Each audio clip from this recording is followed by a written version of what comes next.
Today I'm going to teach you about the 2 keys to improve productivity amongst your church staff. I'm going to help you understand the benefits of one-on-one meetings with your staff and department leaders. And I'm going to give you one specific step that's really going to help you build your staff and also enhance your leadership pipeline. Now, I'm a firm believer in one-on-one meetings to supervise your staff, but also maybe also your department leaders. It all depends on the size of your church. And over 30 years of pastoring in my own church, I found there are immense benefits to these meetings. Also, over the last dozen years, I've consulted with churches around the world and coached pastors. I've introduced them to this style of one-on-one meeting that produces 2 key benefits, and also I show them the practical steps they need to take to make these meetings really work. And it does really not only improve the productivity of your church staff, it actually enhances their potential and brings them into the full fruitness of what Jesus intends for them. So what are the benefits of one-on-one meetings with church staff? Well, for me, I found there were 2 major benefits. The first one was that it lowered my frustration with staff. Now, if you've ever had staff in your church that you've supervised as a pastor or maybe as an associate pastor supervising staff that work for the church, you'll find at different points of frustration with them. You'll be wondering sometimes, are they really doing what I want them to do? Are they really doing what they're employed to do?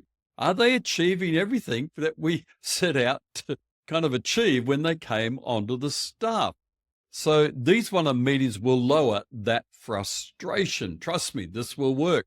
It'll also lower that frustration that you have when a staff member does something that you just go, oh no, good grief, why have they done that? Because if you don't have regular one-on-one staff meetings with your staff, then you'll find that when they do that good grief thing, that good grief moment, they have it, that you have to step in and have an awkward conversation. And if you haven't had one-on-one meetings with them as a regular habit, it's been very informal, catch up here and there, maybe talk about things, whatever, but there's no formal meeting together, then the awkward meeting gets really accentuated in levels of stress and anxiety. But if you know that in a couple of weeks you're meeting with that staff member and you think, you know what, they really did have a boo-boo moment there, but it's not deeply serious, it's not a report required for it, or it's not something you have to investigate, then you just go, you know what, I'll leave that until our meeting together, our regular one-on-one meeting. So it lowers the frustration about how do you handle those good grief moments when a staff member does the wrong thing. I think also the second benefit beyond lowering frustration, it actually increases the potential and the productivity and the effectiveness of that staff member. Not only of that staff member, of you who are supervising them. You might be a pastor on a team, you might be the lead pastor in your church. It increases your effectiveness as well because you become a better leader, a better manager, a better coach, a better mentor of the staff that you're required to supervise. But also it releases the potential within the staff member because they're getting regular feedback. They've got some accountability going on in their work, which always helps productivity, and you're able to draw out of them all the potential that you saw in them when they came onto your staff. So the 2 benefits of doing this, to me, primary benefits are they lower your frustration, which is always helpful in ministry. There's enough things to frustrate you in ministry without you having to worry about that sort of stuff. And also increases the effectiveness and the potency of your staff members. Now, when you're looking at this area, you need to really understand the power of an agenda, because we're talking about the 2 keys to improve productivity amongst church staff. Well, the first key is the agenda that you set up. We understand what the benefits are now, but what sort of agenda do you need? Do you actually need an agenda? Absolutely. It's crucial that you have an agenda. Let me give you a simple agenda that you can share with your staff members so they can come to the meeting prepared, ready to talk, ready to engage, and you can work through the agenda. You have a pathway to work down, and it's not like Well, what are we going to talk about today? Well, let's talk about the weather. Let's talk about my favorite sports team. No, no, you really want an agenda that you can follow through. It makes the meeting far more efficient, far more impacting. So, what do you have on the agenda? This is one of our keys of improving productivity in church staff. What do you put on the agenda? Well, first thing is previous actions. What action steps did you agree to take last time we met? Give me an update on those. So it's an update segment to start. Then secondly, problem solving, where the pastor, the leader who is supervising the staff member says, what challenges are you currently facing that you want to share with me or that maybe I could help you with? And that gives you a moment to coach them, to mentor them, just to Q&A with them, to help them unpack the problem, help them to think through what are the solutions. Sometimes you'll give them a solution. Sometimes you'll just want to Q&A with them, question them, and help them find their own solution. Let them kind of navigate their way to an answer, but have an item on the agenda of problem solving for the staff member. A third agenda item, and I encourage pastors who are supervising staff, don't put this down in writing on the agenda that you give to your staff member, but make it your personal item that only you know about. And I call this the adjustment moment item on the agenda. Now, this will be on your agenda list as you supervise someone. They don't need to have it on their agenda list. Otherwise, they're thinking, every time I go into a meeting, I'm going to get adjusted. Something going to get corrected. Something is going to be wrong with me that needs to be fixed. But you have it there on your agenda for that moment, whether you've done that, oh my goodness, good grief, why did they say that, do that moment? That's when you bring it to the staff member and you say, hey, a couple of weeks ago when you were leading that moment in the Sunday service, you said something that wasn't really clear. You made a general throwaway line about an event that's coming up and you laughed about it and you didn't actually do it very well. Give me some feedback on how you think it went. Now, you frame that feedback in a way that, gives them space to talk. And also the great thing is it was 2 weeks ago. Whatever anger you had at the time pretty well is dissolved and you're able to talk calmly and rationally about it and adjust them and basically turn it into a learning moment, an education development moment rather than don't do that again moment. Okay, the next item on the agenda is the staff members' goals. Now, when pastors are setting goals of staff members and they're starting to develop some sort of goal regime, some goal habit, I tell them start really simple, get people to work on 4 goals, 4 targets, 4 objectives for the next 4 weeks. Or it can be 3 goals in 5 weeks, whatever. The numbers are adjustable. I always like to include in those goals, those targets, one that is related to personal development, reading a book, listening to a podcast, watching a YouTube video on my channel. Check out my YouTube channel. It's worth watching the videos on my YouTube channel, Grow a Healthy Church. You can find it quite easily on Google. But ask them about their personal development goals. Let them have something that moves the needle on their own development every month. And the other 3, 2, 4, 5 goals that whatever they're going to have in their assessment are going to be related to discipleship and evangelism within their department.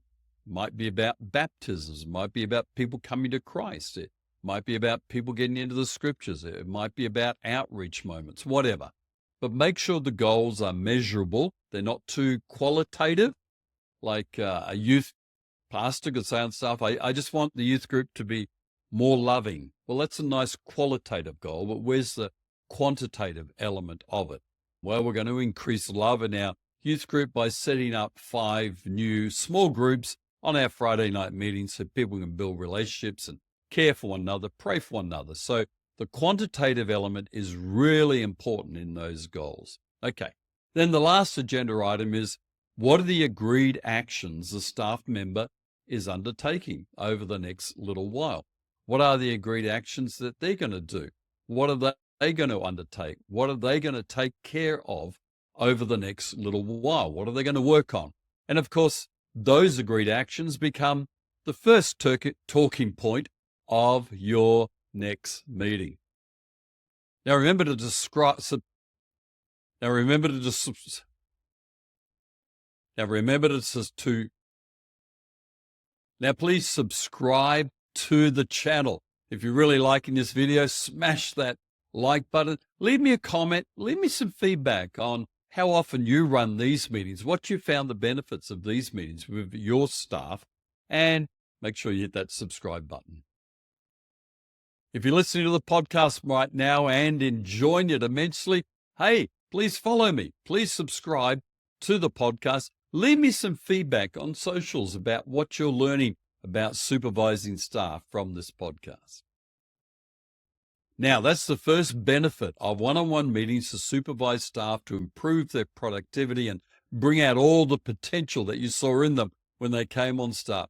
The second key, the first key is the agenda. Get the agenda sorted out. That'll keep you on track. The second key is the structure of the meeting. Now, let me talk through how often you should have these meetings, how long should the meeting be, and what do you actually set the meeting up with? Well, firstly, let's set the meeting up in the right way. Make sure that your staff understand this is not a pastoral care meeting to check on their soul. You can do that another time. This is not necessarily a coaching, mentoring meeting where you're going to help their development. It might include a bit of that, but that's not the primary purpose. This meeting, and I talk in other places about the 3 hats that you wear as a pastor with your staff, and one of them is the hard hat you see on construction sites, the work hat. And in this meeting, you have your hard hat, your work hat on. You haven't got the baseball cap of family hanging out time. You haven't got your battle helmet that you're taking a mountain.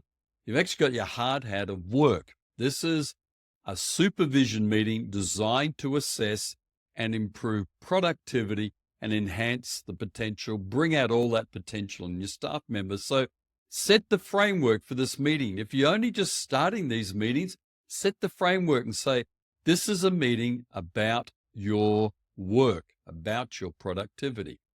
Have the meeting. I think when you set up this meeting, not only set the framework, but set out how often you're going to do it. Now, I think with staff members who are employed at least half-time or full-time in the church, you want to meet with them every 4 to 5 weeks. Maybe a part-timer can go out to 6 to 7 to 8 weeks.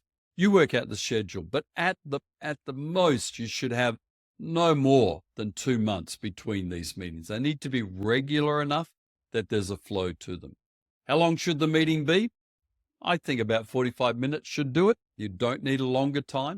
Now, if during the meeting something arises that's very personal and you realize, my goodness, I need to have a pastoral care moment with this person, you may want to do it then, or you might say, hey, look, why don't we set aside an hour this afternoon or later this week to talk that through? That's a whole level of personal situation that I really want to help you with in pastoring you through that. But let's stay on track with our agenda. You need to feel what's right in the meeting. But I think 45 to 50 minutes is more than enough if you're meeting every 4 to 5 weeks.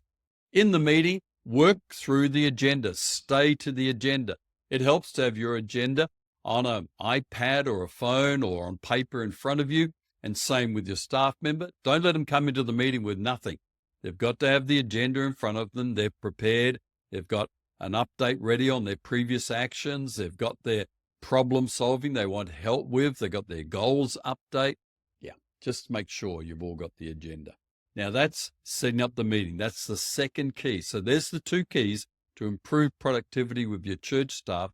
Get the agenda right, get the meeting framework right, and these things will really prove huge benefit to you. Now, the one step I want you to take right now, in the description below, there's a link to my leadership pipeline quiz. It's 3 minutes. It'll give you all sorts of insights into how your leadership pipeline is built and how you can improve and boost your leadership pipeline. You'll find all sorts of resources related. Only takes 3 minutes to do the quiz. So take the quiz right now. It's in the description below. And I pray that your supervision of staff goes to a whole new level after watching this video. God bless you.